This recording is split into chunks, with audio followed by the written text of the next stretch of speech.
नमस्कार भाई, आप सभी को कैसे हैं आप सब। उम्मीद करता हूँ अच्छे होंगे, मस्त होंगे, स्वस्थ होंगे। तो हमारा जो टॉपिक चल रहा था वो चल रहा था टीचिंग मेथड। और पिछली क्लास में हमने टीचिंग मेथड में जो पढ़ा था, हमने कम्युनिकेशन पढ़ लिया था, कम्युनिकेशन के टाइप्स पढ़ लिए थे, लैंग्वेज पढ़ लिया था, लैंग्वेज के टाइप्स पढ़ लिए थे। और अब हमारा जो पॉइंट चल रहा था वो चल रहा था कैरेक्टरिस्टिक्स ऑफ लैंग्वेज, भाषा की विशेषताएँ। कैरेक्टरिस्टिक्स ऑफ लैंग्वेज मैं हेडिंग डाल देता हूँ। हम जो पढ़ रहे थे वो चल रहा था हमारा characteristics of language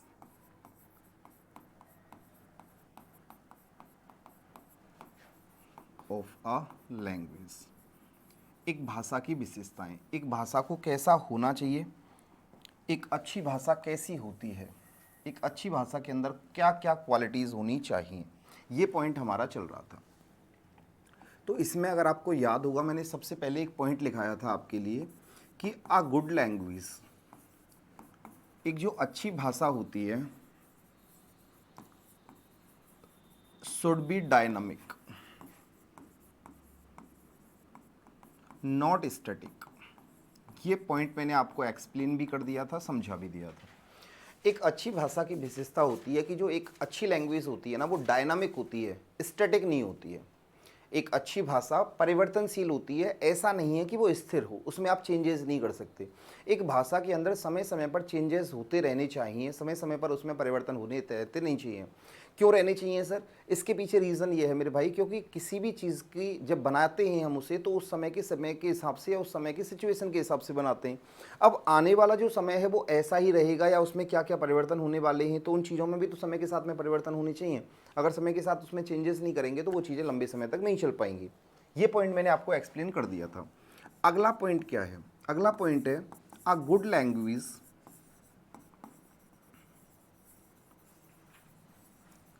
should B evolutionary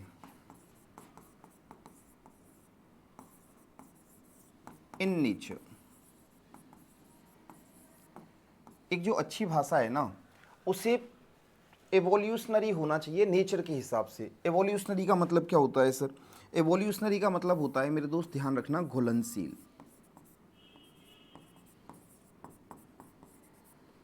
घुलनशील। एक अच्छी भाषा वो होती है जो नेचर के अकॉर्डिंग घुल जाए, नेचर के हिसाब से उसके अंदर मिल जाए। सर इसका क्या मतलब है?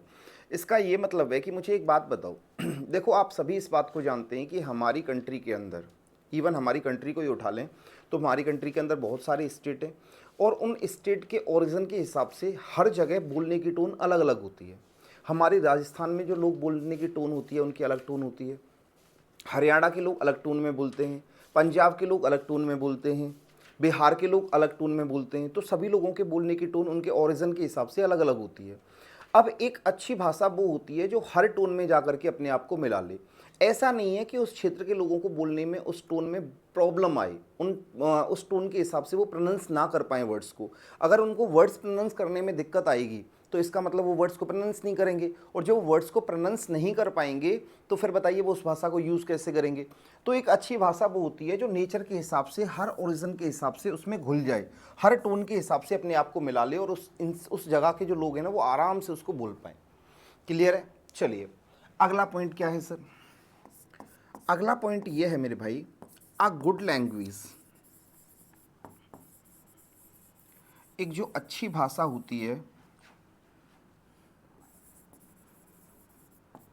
Should be complex. A good language should be complex. एक अच्छी जो भाषा होती है ना, उसे कॉम्प्लेक्स होना चाहिए, जटिल होना चाहिए। जटिल का मतलब क्या है? अब एक बात बताइए, आप इस बात को अच्छे से जानते हैं कि हर भाषा की अपनी ग्रामर होती है, हर भाषा की अपनी वोकैब होती है।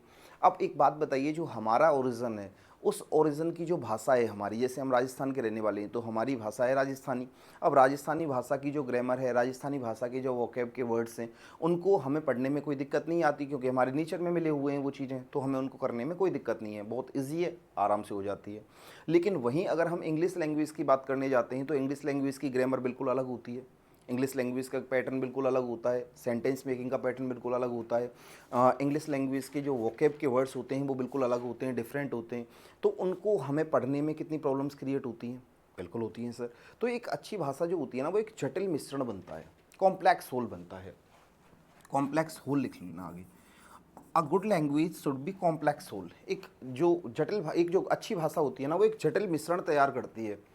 मतलब ये है कि बहुत इजी होता है अपने ओरिजिन को पढ़ पाना, लेकिन वहीं अगर आप दूसरे ओरिजिन की भाषा पढ़ने जाओगे ना, तो उस ओरिजिन की भाषा जब आप पढ़ोगे तो वो थोड़ा सा डिफरेंट होती है, उसका पैटर्न अलग होता है, उसकी वोकेब अलग होती है, तो उसको पढ़ने में हमें थोड़ा सा प्रॉब्लम क्रिएट होती है। तो ये एक भाषा की विशेषता होती है। ठीक है, अगला पॉइंट क्या है सर? अगला पॉइंट है कि अ गुड लैंग्वेज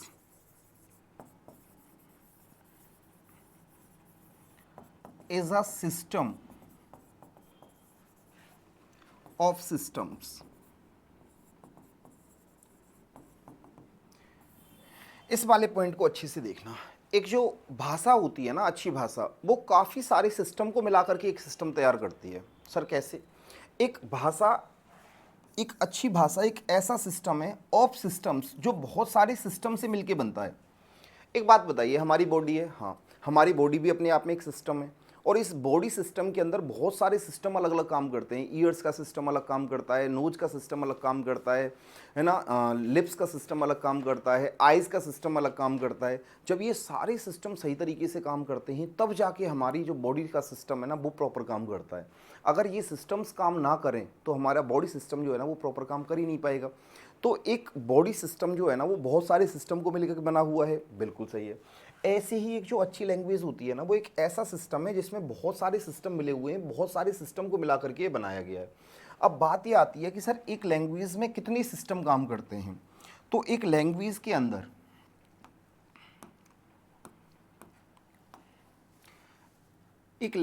अंदर याद रखना 4 सिस्टम काम करते हैं, 4 सिस्टम्स। एक जो लैंग्वेज होती है ना, वो 4 सिस्टम से मिलके बनती है।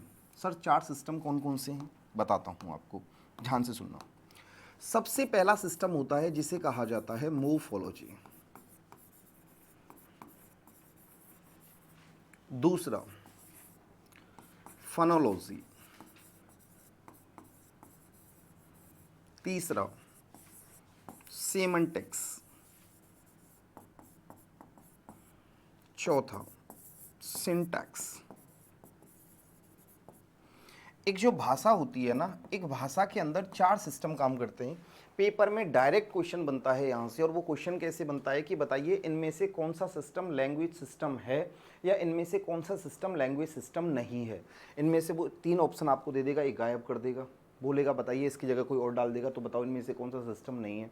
या ऐसे दे देगा कि इनमें से कौन सा सिस्टम है, 3 सिस्टम अलग दे देगा, एक इसमें से उठा के दे देगा, तो पूछ लेगा कि बताइए इसमें से कौन सा सिस्टम लैंग्वेज का सिस्टम है। ये वाली बात होती है, ठीक है ना। तो एक लैंग्वेज के अंदर कितने सिस्टम काम करते हैं बताइए? 4। कौन कौन से? मोर्फोलॉजी, फोनोलॉजी, सेमेंटिक्स और सिंटैक्स। अब बात ये आती है कि सर मोर्फोलॉजी क्या होती है, फोनोलॉजी क्या होती है, सेमेंटिक्स क्या होता है, सिंटैक्स क्या होता है, ये किसे कहा जाता है? तो आप इस बात को तो अच्छे से जानते होंगे, ये बात आपको बता दी गई होगी कि जिसके पीछे लॉजी आ जाए इसका मतलब होता है स्टडी, इसका मतलब होता है अध्ययन। अगर किसी भी वर्ड में सफिक्स लगा हुआ है लॉजी, तो इसका मतलब क्या होता है बताइए? स्टडी। तो मोर्फोलॉजी का मतलब क्या होता है? मोर्फोलॉजी का मतलब होता है the study of form of a word, the study of form of a word. मुझे एक बात बताओ, जो भाषा होती है वो काय से मिलके बनती है? आपने बोला सर भाषा मिलके बनती है शब्दों से, सही है। भाषा की सबसे छोटी इकाई क्या होती है? शब्द ही होता है सर। तो भाषा किससे मिलके बनती है बताइए? शब्दों से मिलके बनती है, ठीक है सर। अगर भाषा मेरे भाई शब्दों से मिलके बनती है, तो मैं सबसे पहले जैसे हिंदी को ही उठा रहा हूँ, मैंने आपके लिए एक शब्द लिखा है यहाँ पर रोहित। आप बताइए कि इस वर्ड की फॉर्म क्या है? तो आप बोलोगे सर रोहित किसी का नाम है, तो ये संज्ञा है, सही है। मैंने आपके लिए लिखा वह, तो बताइए वह जो है इसकी फॉर्म क्या है? तो आप बोलोगे सर ये सर्वनाम है। मैंने आपसे बोला अमीर, ये क्या है? तो आपने बोला सर ये अपने आप में विशेषण है, बिल्कुल सही है। पार्ट्स ऑफ स्पीच पढ़ी हैं आप सबने। मैंने आपसे बोला जाना, ये क्या है? तो आपने बोला सर ये क्रिया है। तो जब हमने किसी शब्द को बनाया होगा तो सबसे पहले हमने उस शब्द को एक रूप दिया होगा, उस शब्द को एक नाम दिया होगा, जिस नाम से उसकी पहचान हुई होगी। उसी का अध्ययन करना अपने आप में क्या कहलाता है बताइए? मोर्फोलॉजी। अब यही चीज़ बिल्कुल कहाँ चली जाती है? इंग्लिश के अंदर। जब ये चीज़ इंग्लिश के अंदर चली जाती है तो कैसे जाती है देखो। अब हम क्या करेंगे, यही मैंने आपके लिए लिखा रोहित, एक वर्ड हो गया। बताइए इस वर्ड की फॉर्म क्या है, तो आपने बोला सर ये नाउन है। मैंने आपसे बोला ही, बताइए इसकी फॉर्म क्या है, तो आपने बोला सर ये प्रोनाउन है। मैंने आपसे बोला रिच, बताइए इसकी फॉर्म क्या है, तो आपने बोला सर ये एडजेक्टिव है। मैंने आपसे बोला गो, इसकी फॉर्म क्या है, तो आपने बोला सर ये अपने आप में वर्ब है। तो जब हमने किसी वर्ड को बनाया होगा तो सबसे पहले हमने उसे एक फॉर्म दी होगी, उसे एक रूप दिया होगा जिससे उसकी पहचान हुई होगी, जिसके नाम से उसे जाना गया होगा। बस उसी का अध्ययन करना अपने आप में क्या कहलाता है, मोर्फोलॉजी। क्या कहलाता है बताइए, मोर्फोलॉजी। ठीक है, ठीक है सर। आगे हम चलते हैं, अगला आता है फोनोलॉजी। सर फोनोलॉजी किसे कहते हैं मेरे भाई? फोनोलॉजी का मतलब होता है the study of sound of a word. The study of sound of a word, किसी भी वर्ड को प्रोनाउंस कैसे करना है, किसी भी वर्ड को साउंड क्या देना है, उसका अध्ययन करना अपने आप में कहलाता है फोनोलॉजी। इसी से बना हुआ है फोनेटिक, जो आपने पढ़ा होगा। आपकी L2 वाले बच्चों के लिए आता है, सेकंड ग्रेड में आता है, फर्स्ट ग्रेड में आता है, फोनेटिक सिंबल नाम का जो टॉपिक आता है वो इसी से बना हुआ है, फोनोलॉजी से। तो फोनोलॉजी का मतलब होता है किसी भी वर्ड के साउंड का अध्ययन करना। जैसे मैंने आपके लिए एक वर्ड लिख के दिया, बताइए इस वर्ड की फॉर्म क्या है, तो इस वर्ड की फॉर्म है सर ये वर्ब है। अगर ये वर्ब है मेरे भाई तो ये तो कहलाएगा अपने आप में मोर्फोलॉजी। हमें ये पता चल गया कि ये वर्ब है। अब बात ये आती है कि सर इस वर्ड को पढ़ा कैसे जाएगा, तो आपको पता होना चाहिए इस बारे में कि अगर किसी वर्ड के लास्ट में ओ आ रहा है तो वो ओ का साउंड नहीं देता बल्कि वो औ का साउंड देता है। तो इसका जो सही साउंड होता है वो होता है गौ। हम इसे गलत पढ़ते हैं, ये गो नहीं होता, इट इज़ गौ, इट इज गौ, इट इज गौ। तो इस वर्ड को पढ़ा कैसे जाएगा, इस वर्ड को पढ़ा जाएगा गो नहीं बल्कि गौ। तो ये इसका साउंड है। इस साउंड का अध्ययन करना अपने आप में क्या कहलाता है बताइए? इस साउंड का अध्ययन करना कहलाता है फोनोलॉजी। क्या कहलाता है? फोनोलॉजी। बोलो क्लियर है? ये वाली बात समझ में आ गई? चलो, जैसे मैं आपको और बता देता हूँ थोड़ा सा, और हम जब आगे चलते हैं तो और मैं आपको एक बढ़िया सी चीज़ बता देता हूँ। मैंने आपके लिए बोला ये मेरे पास में एक वर्ड है, आपको बताना है कि इस वर्ड की फॉर्म क्या है। तो आपको ये पता होना चाहिए कि ये जो वर्ड है ना, इसकी फॉर्म होती है कि ये अपने आप में नाउन होता है। क्या होता है बताइए? नाउन। अगर ये नाउन है तो ये नाउन है, ये बात अपने आप में क्या हो गई? मोर्फोलॉजी। ये तो हमें पता चल गया। अब बात ये आती है कि सर इस वर्ड को पढ़ा कैसे जाता है, तो ये बात भी आपको पता होनी चाहिए कि अगर किसी वर्ड के लास्ट में ए वाई आ रहा है तो ये ए का साउंड नहीं देता मेरे दोस्त, ये ए का साउंड देता है। और इसका सही साउंड हो जाता है डे। इसका सही साउंड क्या हो जाता है बताइए? डे। अगर किसी भी वर्ड के लास्ट में, बड़ी प्यारी प्यारी बातें बता रहा हूँ आपको, अगर किसी भी वर्ड के लास्ट में ए वाई आ जाए, क्या आ जाए? ए वाई, तो उसको कभी ए मत पढ़ना, उसका सही साउंड क्या होता है? ए। तो इसका सही साउंड होगा डे, डे, डे, डे, ये इसका सही साउंड होगा। तो इसका अध्ययन करना अपने आप में क्या कहलाता है बताइए? इसका अध्ययन करना कहलाता है फोनोलॉजी। बोलो क्लियर है? ठीक है सर। आगे चलेंगे तो सर, आगे चलेंगे तो बताता हूँ मेरे भाई आगे क्या करना है आपको। जब हम इससे आगे चलते हैं तो अगला हमारे पास में जो आता है वो आता है सेमेंटिक्स। सर सेमेंटिक्स किसे कहते हैं? सेमेंटिक्स का मतलब होता है the study of meaning of a word. The study of meaning of a word, किसी भी वर्ड के मीनिंग का अध्ययन करना कि उस वर्ड का हिंदी मीनिंग क्या निकाला जाएगा, इसका अध्ययन करना कहलाता है सेमेंटिक्स। क्या कहलाता है? सेमेंटिक्स। जैसे मैंने आपके लिए अभी एक वर्ड उठाया था, यहाँ बताइए क्या? ये वाला वर्ड। अच्छा, इसकी पार्ट्स ऑफ स्पीच क्या होती है? ये वर्ब है। ये तो हो गया मोर्फोलॉजी। इसका साउंड क्या होता है? गौ। ये हो जाएगा अपने आप में फोनोलॉजी। अब इस वर्ड का हिंदी मीनिंग क्या होता है? इसका हिंदी मीनिंग होता है जाना। इसका अध्ययन करना, किसी भी वर्ड का हिंदी मीनिंग क्या होता है, इसका अध्ययन करना कहलाता है सेमेंटिक्स। क्या कहलाता है बताइए? सेमेंटिक्स। ठीक है सर। आगे चलते हैं, अगला आता है सिंटैक्स। सर सिंटैक्स का मतलब क्या होता है? सिंटैक्स का मतलब होता है मेरे दोस्त the study of arrangement of a word. In a sentence. The study of arrangement of a word in a sentence. किसी भी वर्ड को हम सेंटेंस में कहाँ अरेंज करेंगे, किसी भी वर्ड को हमें सेंटेंस में कहाँ लगाना है, स्टार्टिंग में लगाना है, मिड में लगाना है, बीच में लगाना है या लास्ट में लगाना है, उस वर्ड का यूज़ कहाँ करना है, उसका अरेंजमेंट क्या होगा, किस जगह उसको लगाया जाएगा, इसका अध्ययन करना अपने आप में क्या कहलाता है, सिंटैक्स। और ये कुछ और नहीं मेरे भाई, इसी को हम लोग ग्रामर के नाम से भी जानते हैं। इसी को हम लोग किसके नाम से जानते हैं, ग्रामर के नाम से। आप सब जानते हो कि जब हम किसी सेंटेंस मेकिंग पे जाते हैं तो सबसे पहले सब्जेक्ट आता है, फिर वर्ब आती है, उसके बाद में ऑब्जेक्ट आता है। तो वर्ब का अरेंजमेंट कहाँ रखना है, सब्जेक्ट कहाँ आएगा, ऑब्जेक्ट कहाँ आएगा, इसका जो अध्ययन किया जाता है ना, इसी को हम लोग क्या बोलते हैं बताइए, सिंटैक्स बोलते हैं। जब इंटरोगेटिव सेंटेंस बनाते हैं तो सर वर्ब को आगे ले आते हैं, हेल्पिंग वर्ब को, फिर सब्जेक्ट लगाते हैं, सब्जेक्ट के बाद में फिर मेन वर्ब लगाते हैं, मेन वर्ब के बाद में ऑब्जेक्ट आती है, लास्ट में क्वेश्चन मार्क लगाते हैं। ये इंटरोगेटिव सेंटेंस का अरेंजमेंट होता है। तो किस वर्ड को कहाँ लगाना है, उसका अरेंजमेंट कहाँ फिक्स करना है, इसका अध्ययन करना अपने आप में क्या कहलाता है बताइए, सिंटैक्स। क्या कहलाएगा मेरे दोस्त, सिंटैक्स। उम्मीद करता हूँ ये बात आपके समझ में आ गई होगी। ठीक है मेरे भाई। तो बताइए आप मुझे, एक भाषा जो होती है उस भाषा के कितने सिस्टम होते हैं, एक भाषा के कितने सिस्टम होते हैं, चार। सबसे पहला क्या होता है, मोर्फोलॉजी। दूसरा क्या होता है बताइए, फोनोलॉजी। तीसरा होता है सेमेंटिक्स और चौथा होता है सिंटैक्स। मोर्फोलॉजी का मतलब क्या होता है, किसी भी वर्ड की फॉर्म का अध्ययन करना कि उस वर्ड की फॉर्म क्या है। फोनोलॉजी का मतलब क्या होता है, किसी भी वर्ड के साउंड का अध्ययन करना कि उस वर्ड को प्रोनाउंस कैसे किया जाएगा, उसको पढ़ा कैसे जाएगा, उसको बोला कैसे जाएगा। अगला आता है सेमेंटिक्स। सेमेंटिक्स का मतलब होता है उस वर्ड की हिंदी मीनिंग क्या होगी, इसका अध्ययन करना अपने आप में सेमेंटिक्स कहलाता है। और अगला आता है सिंटैक्स। सिंटैक्स का मतलब होता है किसी भी वर्ड के अरेंजमेंट का अध्ययन करना कि उसे सेंटेंस में कहाँ लगाना है, किस जगह लगाना है, ये अपने आप में कहलाता है सिंटैक्स। अच्छा, आपको पता है हम लोगों ने आज तक जब इंग्लिश पढ़ी है तो हम लोग इंग्लिश के केवल एक ही पार्ट पर सबसे ज़्यादा ध्यान देते हैं और वो है सेमेंटिक्स। भाड़ में जाए मोर्फोलॉजी, हमें किस वर्ड को क्या फॉर्म है कोई मतलब नहीं है, उस वर्ड को पढ़ा कैसे जाएगा कोई मतलब नहीं है, उस वर्ड की हिंदी मीनिंग क्या है सर।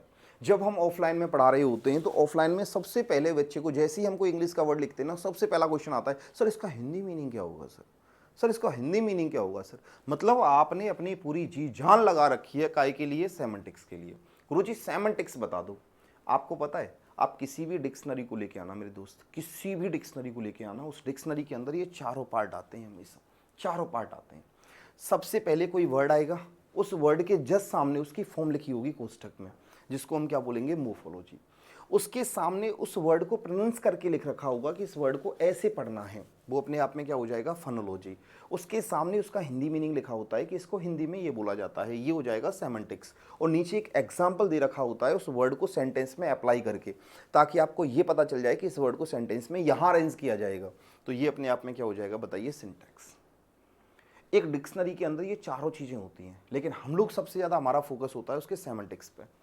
और यही एक वजह है कि हम लोगों की इंग्लिश रह जाती है कमज़ोर, हम लोग इंग्लिश को अच्छे तरीके से नहीं समझ पाते हैं। अब मैं आपके सामने कोई एक वर्ड लिख दूँ, आपको क्या पता चलेगा कि उसकी फॉर्म क्या है, पता ही नहीं है सर, कोई मतलब ही नहीं है। एक बात बताओ मुझे, मैंने आपसे बोला एक वर्ड ओबीडेंटली,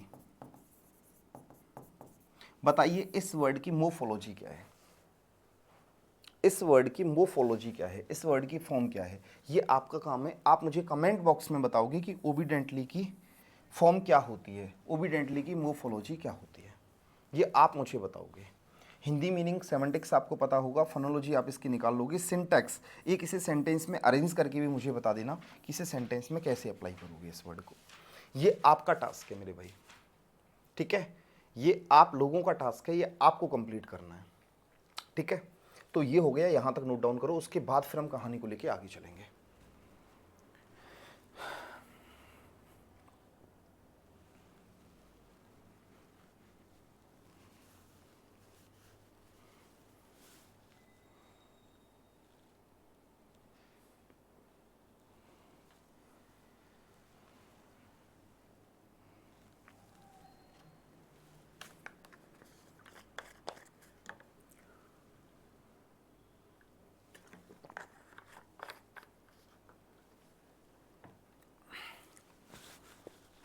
देखो, मैं यहां आपको एक क्वेश्चन दे रहा हूं, इस क्वेश्चन को थोड़ा ध्यान से देखना। मैंने आपसे बोला what is true about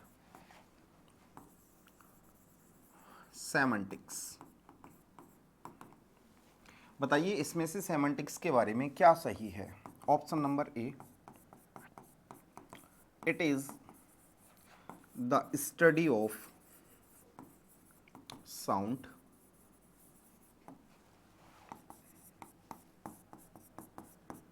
it is the study of form of a word.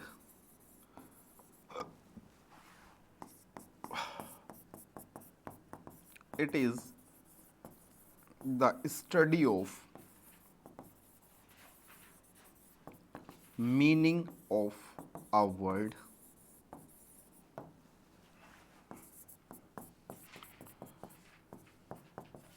It is the study of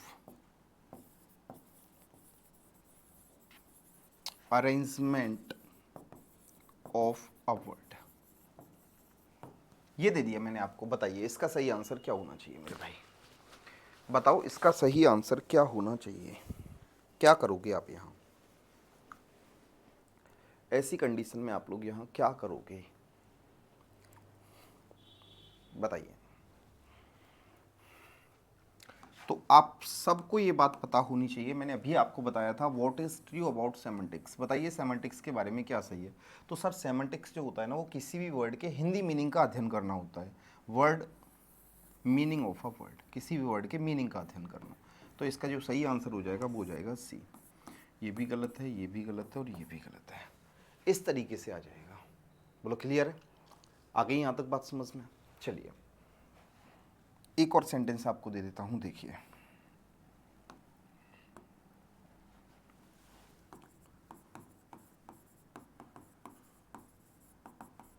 Which of the following is not a system of a language? ये सेंटेंस मैंने आपको दे दिया है। Option number A phonology, option number B semantics, option number C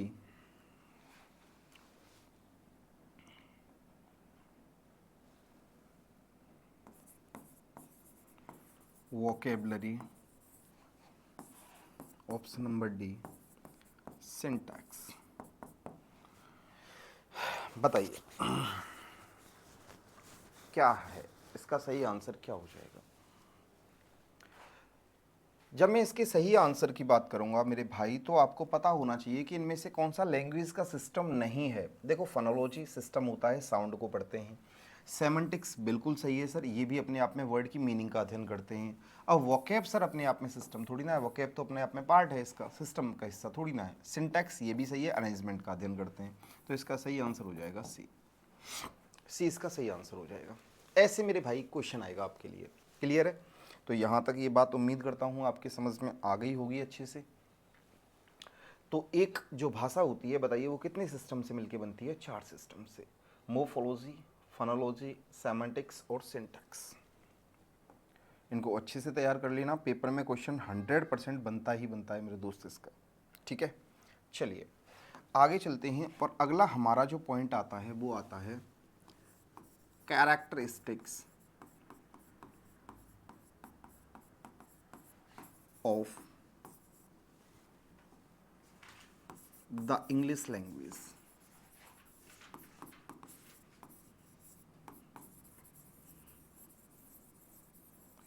characteristics of the English language, अंग्रेजी भाषा की विशेषताएं। Characteristics of the English language. Sir हमें इंग्लिश लैंग्वेज को क्यों पढ़ना चाहिए, अंग्रेजी भाषा की क्या विशेषताएं हैं, इंग्लिश लैंग्वेज ही आखिरकार क्यों पढ़ी जानी चाहिए, ये हमें पढ़ना है। तो ध्यान से सुनिए और समझने की कोशिश करना। पहला पॉइंट क्या आता है, पहला पॉइंट आता है, English is an international language. भाई इंग्लिश अपने आप में एक ऐसी भाषा है, इंटरनेशनल लैंग्वेज है, इसीलिए इसको पढ़ा जाना चाहिए। मैंने आपसे क्या कहा था, इसके अलावा कोई भी लैंग्वेज ऐसी नहीं है जो इंटरनेशनल लैंग्वेज हो, जिसे पूरी दुनिया में हर जगह बोला जाता हो, हर जगह बोला जाता हो, ऐसी कोई लैंग्वेज है ही नहीं। तो अगर हम किसी और लैंग्वेज को सीख भी लेंगे तो सर उससे हमारा काम नहीं चलेगा, क्योंकि अगर हमें किसी दूसरी जगह जाना पड़ा तो वहाँ फिर हमें अलग भाषा सीखनी पड़ेगी। तो इसीलिए हमारे लिए एक ऐसी भाषा सीखी जानी चाहिए जिसको एक बार सीखने के बाद में कहीं और हमें किसी और भाषा को सीखने की ज़रूरत ही नहीं पड़े। तो इसीलिए सर इंग्लिश लैंग्वेज को पढ़ा जाना जरूरी है, क्योंकि ये अपने आप में इंटरनेशनल लैंग्वेज है। ठीक है, चलो दूसरा पॉइंट क्या है, English is the lingua फ्रैंका of the world. जो इंग्लिश लैंग्वेज है ना भाई, वो अपने आप में लिंगुआ फ्रैंका है ऑफ द वर्ल्ड, इस संसार का। शायद मैंने आपको ये पॉइंट बताया भी था, ये पॉइंट मैं आपको करा भी चुका हूँ। लिंगुआ फ्रैंका क्या होता है? लिंगुआ फ्रैंका, एक बात बताइए, हर मैंने आपको पिछली क्लास में भी बताया था कि हर कंट्री की अपनी अपनी अलग अलग लैंग्वेज है। इंडिया की हिंदी है, चाइना की बात करें तो चाइनीज़ है। अब एक बात बताओ, हमें चाइनीज़ नहीं आती, उनको हिंदी नहीं आती, तो हम आपस में एक दूसरे से कनेक्ट कैसे होंगे? हो ही नहीं पाएंगे सर। लेकिन इंग्लिश ने क्या किया कि इंग्लिश बोलने वाले लोग इंडिया के अंदर भी हैं, इंग्लिश बोलने वाले लोग चाइना के अंदर भी हैं। अब अगर हम इंग्लिश की मदद लेंगे तो हम चाइना के लोगों से कम्युनिकेशन कर सकते हैं, क्योंकि उनको भी इंग्लिश आती है, हमें भी इंग्लिश आती है। तो आपको नहीं लगता कि इस इंग्लिश लैंग्वेज ने इन दोनों कंट्री को आपस में एक दूसरे को कनेक्ट किया है? और कनेक्ट करने की वजह से इसको कहा जाता है लिंगुआ फ्रैंका ऑफ द वर्ल्ड, संसार को जोड़ने वाली भाषा। पूरे संसार को जोड़ने वाली भाषा, पूरे संसार को एक दूसरे से जो जोड़ा है ना, वो जोड़ने का काम किसने किया है बताइए? इंग्लिश ने। इसीलिए हम लोग इंग्लिश को लिंगुआ फ्रैंका कहा जाता है। इसीलिए हम लोग इंग्लिश को क्या बोलते हैं बताइए? Lingua फ्रैंका of the world. ठीक है, चलिए आगे चलते हैं। अगला पॉइंट क्या आता है sir?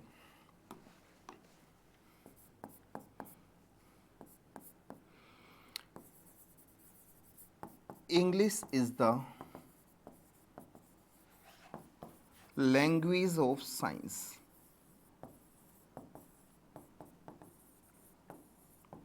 English is the language of science. एक बात बताओ मुझे, आप सभी इस बात को जानते हैं कि आज का जो युग है ना, वो विज्ञान का युग है, साइंस का युग है।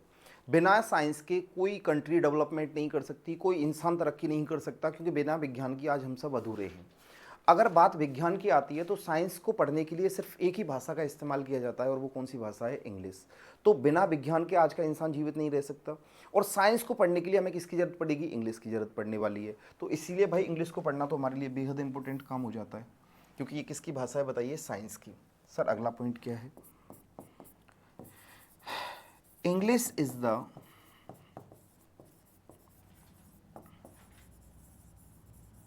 Language of technology.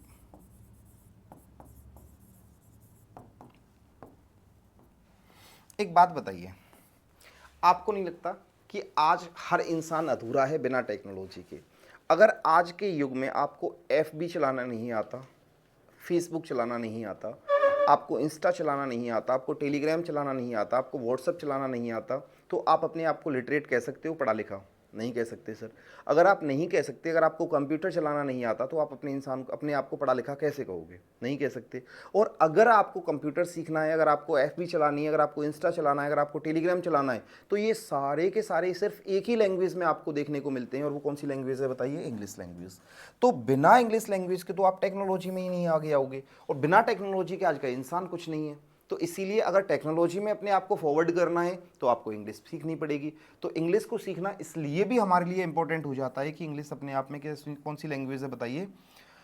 टेक्नोलॉजी की लैंग्वेज है सर, ये तकनीक की भाषा है, और बिना तकनीक के हम लोग जिंदा नहीं रह सकते हैं। तो इसीलिए भी हमें इंग्लिश लैंग्वेज को पढ़ना बेहद ज़रूरी हो जाता है। इसीलिए भी इंग्लिश लैंग्वेज को पढ़ना हमारे लिए बेहद ज़रूरी हो जाता है। क्लियर है भाई?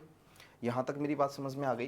तो ये कुछ ऐसे रीजंस हैं जिनके लिए हमें इंग्लिश लैंग्वेज को पढ़ना पड़ता है। सर इंग्लिश लैंग्वेज को पढ़ा ही जाना चाहिए, बिना पढ़े हम इंग्लिश लैंग्वेज में अपने आप को ये नहीं कह सकते कि हमें ये सारी चीज़ें बहुत अच्छे से आती हैं। क्लियर? ठीक है सर। तो यहाँ हमारी बातें हो गई कंप्लीट। अब इससे आगे हमारा जो अगला पॉइंट आने वाला है मेरे दोस्त, अगला जो हम पॉइंट पढ़ेंगे वो हमारा बड़ा बेहतरीन पॉइंट हम पढ़ने वाले हैं, और उस बेहतरीन पॉइंट का नाम होने वाला है लैंग्वेज स्किल्स। उस बेहतरीन पॉइंट का नाम क्या होगा बताइए? Language skills.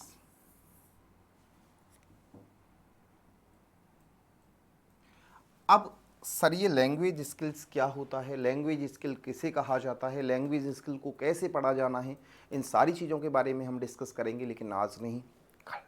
तो देखते रहिए तारक मेहता का उल्टा चश्मा, बने रहिए हमारे साथ। ठीक है मेरे भाई, थैंक यू वेरी मच।